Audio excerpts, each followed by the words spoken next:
Ce soir, je veux parler de changement et de transition et, bien sûr, de changement. C'est ce que nous voulons que les autres fassent, n'est-ce pas? Vous savez, nous ne voulons pas le faire, mais nous voulons que les autres changent pour que notre vie soit différente. Et pourtant, bien sûr, tous les changements que nous allons faire doivent venir de nous-mêmes. Il le faut absolument. Et pour moi, le changement signifie que vous passez d'un sentiment de séparation, d'isolement, de solitude, de colère, de peur et de douleur à un état de paix, de merveilleuse paix où vous pouvez vous détendre et profiter de la vie telle qu'elle se présente à vous en sachant que tout ira bien. Je pars du principe que la vie est merveilleuse et que tout est parfait dans mon monde et je me dirige toujours vers mon plus grand bien. Et de cette façon, la direction que prend ma vie m'importe peu car je sais qu'elle sera merveilleuse. Et je peux donc profiter de toutes sortes de choses. Gérald Jamski dit que l'amour consiste à lâcher la peur et que soit il y a la peur, soit il y a l'amour. Et si vous n'êtes pas dans un espace d'amour, si vous ne venez pas de l'espace d'amour du cœur, alors vous êtes dans la peur. Et toutes ces autres choses comme l'isolement et la séparation et des choses comme ça, et la solitude et la colère, elles font toute partie du syndrome de la peur. Et c'est vraiment ce que nous voulons changer. Nous voulons passer de la peur à l'amour et en faire un état plus ou moins permanent pour nous. La planète elle-même est en pleine période de changement et de transition. Nous le voyons tout autour de nous. Nous passons d'un ordre ancien à un ordre nouveau. Et certains disent que cela a commencé avec l'ère du Verseau et au moins les astrologues aiment le décrire de cette façon. Mais vous savez, pour moi, l'astrologie, la numérologie, la chiromancie et toutes ces autres méthodologies ne sont que des façons de décrire la vie. Elles expliquent la vie d'une manière légèrement différente et les gens utilisent un langage différent pour le faire. Mais les astrologues disent que nous sortons de l'ère des poissons pour entrer dans l'ère du Verseau maintenant. Et vous savez, à l'ère des poissons, nous sommes sortis de nous-mêmes et avons cherché d'autres personnes pour nous sauver. Nous attendions que d'autres personnes le fassent pour nous. Mais dans l'ère du Verseau, dans laquelle nous entrons maintenant, les gens commencent à rentrer en eux et à découvrir qu'ils ont le pouvoir de se sauver eux-mêmes. Et c'est une merveilleuse chose libératrice pour nous. Certaines personnes sont effrayées parce que cela semble être une responsabilité. Mais en fait, nous découvrons notre capacité à répondre à la vie, non pas comme une victime, mais d'une manière qui nous donne du pouvoir, Nous découvrons que nous nous connectons à ce que les AA appellent la puissance supérieure et que j'appelle notre moi supérieur afin de contribuer à nous sauver nous-mêmes. Et c'est un sentiment merveilleux quand on n'a pas besoin de dépendre d'une personne extérieure, mais de savoir qu'on a en soi d'énormes capacités pour apporter des changements positifs dans sa vie.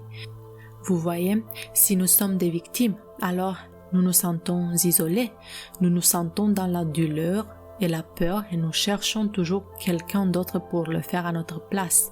Mais maintenant, nous prenons, comme je l'ai dit, la responsabilité de notre propre vie et nous commençons à comprendre comment nous pouvons contribuer aux expériences que nous vivons et comment nous pouvons changer ces expériences si nous n'y tenons pas vraiment.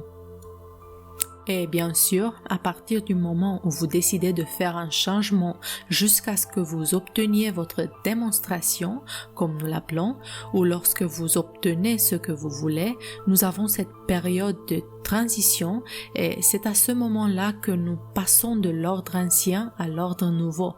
C'est un moment où l'on se débarrasse des vieilles croyances et des vieilles habitudes et où on apprend, pratique et vide les choses sur lesquelles on travaille, les nouvelles croyances, les nouveaux sentiments, les nouvelles méthodes ou les nouveaux comportements. Et pendant que vous les mettez en place de façon à ce qu'elles fassent naturellement partie de votre vie, vous allez avoir beaucoup d'hésitation pendant cette période entre l'ancien et le nouveau. Vous ferez des allers-retours entre ce qui était et ce que vous aimeriez être ou ce que vous aimeriez avoir. Et si vous décidez d'abandonner une ancienne croyance et d'en créer une nouvelle pendant cette période de transition, vous allez faire des allers-retours. Et c'est un moment où nous sommes souvent très en colère contre nous-mêmes parce que nous nous disons « je sais tout sur le nouveau, pourquoi je ne le fais pas?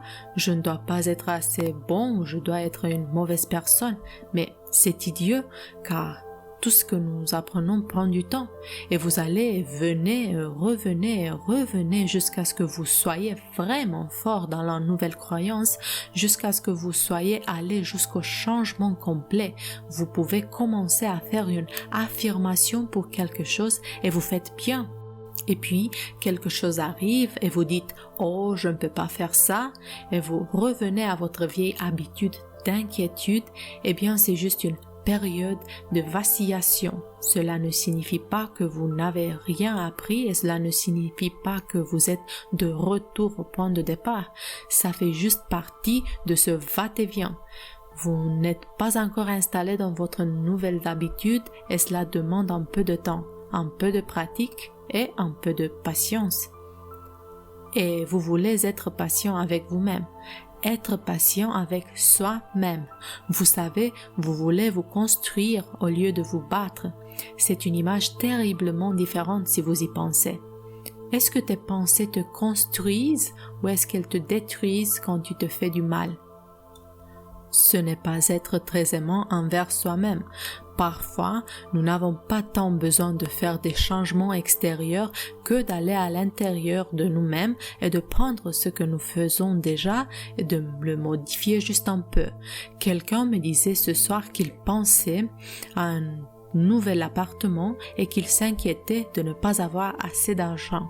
Et j'ai dit, eh bien, pourquoi ne pas commencer à affirmer qu'il y aura beaucoup d'argent et c'est juste une toute petite chose et vous changez presque deux mots, mais c'est une petite façon de changer la façon dont vous regardez une situation particulière. Quelqu'un m'a demandé de lui dire qu'il souffrait beaucoup et il utilisait tellement le mot douleur qu'il m'a demandé s'il y avait un autre mot que je pourrais utiliser. Et j'ai pensé à la fois où je m'étais fracassé le doigt contre une vitre et j'ai réalisé que si je m'y mettais vraiment, j'allais passer par une période très difficile.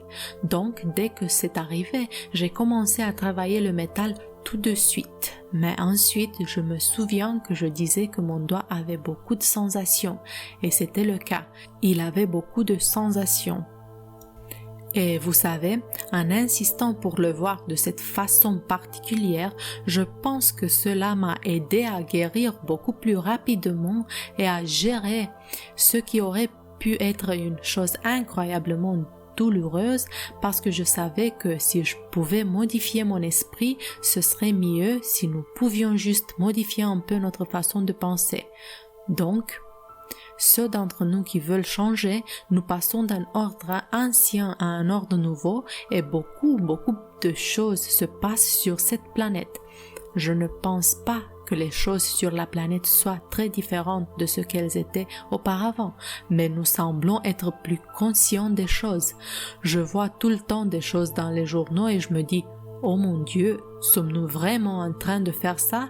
Et puis, en poursuivant ma lecture, j'ai l'impression que nous le faisons depuis longtemps, mais que cela remonte à la surface. Nous semblons voir plus de négativité, mais vous savez, si vous voulez nettoyer votre propre maison mentale, si vous décidez de travailler sur vous-même et que vous allez entrer à l'intérieur, vous devez regarder et voir ce qui s'y trouve. Vous devez regarder et voir quelles sont vos croyances. Ainsi, vous savez ce qu'il faut changer.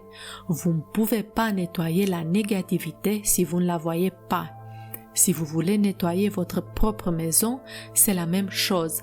Vous devez regarder autour de vous et voir où se trouve la saleté. Vous devez ramasser les choses et les épousseter et regardez autour de vous et les polir ou les jeter ou les remplacer, mais vous devez voir ce qui est là. Et si nous voulons faire une grande phase de transition sur cette planète et vraiment aider à guérir cette planète, nous allons devoir regarder et voir ce qui se passe ici. Nous allons devoir voir ce qui se passe et découvrir la négativité et les choses qui ont été cachées pendant longtemps vont remonter à la surface. Et je pense qu'une partie de cette phase de transition que nous traversons, je pense qu'une partie du catalyseur est cette crise appelée SIDA. Je veux vraiment aider à créer un monde où il est sûr pour nous de s'aimer, c'est tout. Juste de s'aimer, un monde où nous pouvons être aimés et acceptés exactement comme nous sommes. C'est ce que vous vouliez quand vous étiez un petit enfant. Quand tu étais petit, tu voulais être aimé tel que tu étais, même si tu étais trop maigre ou trop lourd, ou si tu n'étais pas assez intelligent, ou si tu n'étais pas comme la personne en face, ou peut-être que tu avais peur, mais tu voulais quand même être aimé. Et c'est la même chose que nous recherchons tous maintenant. Seulement, nous n'obtiendrons pas cet amour et cette acceptation des autres si nous ne pouvons pas nous le donner à nous-mêmes. Lorsque nous nous sentons suffisamment bien pour être aimés, les autres nous aiment et nous accepteront aussi. C'est aussi simple que cela. Je pense que nous venons sur cette planète pour apprendre et pratiquer l'amour inconditionnel.